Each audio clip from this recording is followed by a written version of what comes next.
Barbershop conversation, guys. Feel free, hit the subscribe button. Dan Rafael is the biggest joke ever, man.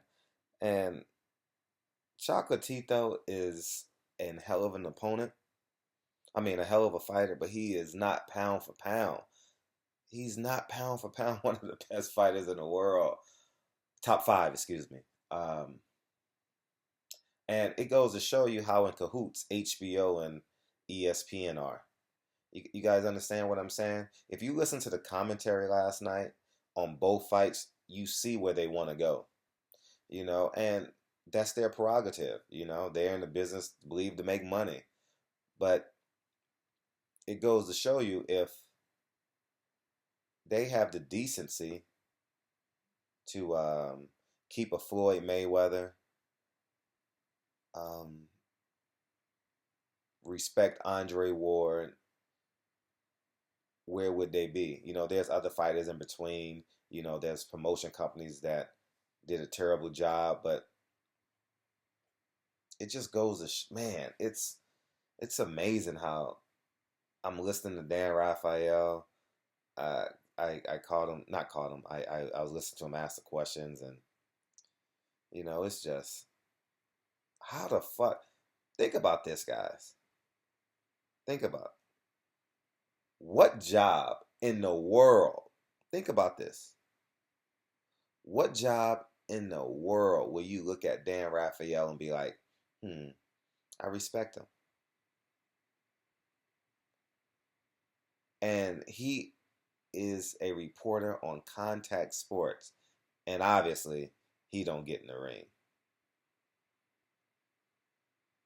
And he's the leading voice as it relates to this shit. Man, come on, man. Makes no sense at all. Man, it's horrendous, man. So, um, damn, man. It's I'm not even talking about the win. I'm not talking about Triple G's win last night because it was a close fight and you can honestly go either way. You know what I mean?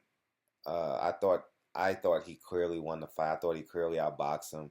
If you mesh all the minutes together, Daniel Jacobs one more minutes in the fight than Gennady Golovkin, and you combine that with making him look invincible, making him look beatable. Excuse me, vulnerable, invincible, vulnerable. uh, it's uh, it's just but Dan Raphael is the biggest joke ever, man, and pun intended on biggest, man. Oh man, you know it's uh, it's awful, man. So, anyways, man, um, decompress if you thought Jacobs won. I was so emotionally invested. I was shadowboxing damn near the whole fight. I'll be honest, like I was trying to because he was switching from southpaw to orthodox, and which is a genius idea, which all fighters should do if you think about it, because you always keep your power hand in the way that you're going. It's easier to land a power shot when you're going in that direction. If you guys understand what I'm saying, you know what I mean? But it's hard to do. It's definitely hard to do when you're used to keeping one hand up, one hand behind. It's but it's like being a switch hitter, hitting third in baseball, being a switch hitter. I think Eddie Murray was a switch hitter, if I'm not mistaken. Howard Johnson, when he played for the Mets. Carlos Beltran is probably the leading candidate now. Well, he's a little bit past his prime, but you guys understand what I'm saying. It just makes we can't get you out the lineup. You know what I mean? When you got or versus a Brady Anderson or a Curtis Granderson, you know what I mean, who has a lot of strikeouts and only bats left-handed. You got to take him out the lineup when the Randy Johnson type is on the mound. So um, I bet trainers looked at that fight last night and realized how important it is, to have that dexterity in your game, to have that ability in your game. As I told you guys, Daniel Jacobs had more talent than Gennady Golovkin, and Gennady Golovkin is the best fighter at his style. So I don't think Gennady Golovkin is a top 5 pound for pound best fighter in the world. I don't think you guys want to ask me who. He's not. Um, uh, just because he can't see Gennady Golovkin can't consistently beat guys like Daniel Jacobs. Jamal Charlo.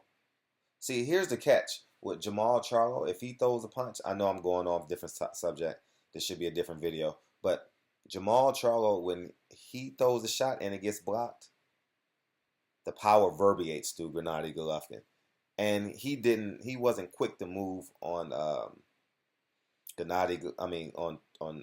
Daniel Jacobs. He wasn't quick to move on him because he knew he would get tagged just with his slipperiness and his arm speed. Just think the arm speed plus the power. You know, Gennady Golovkin should be very careful, very, very careful.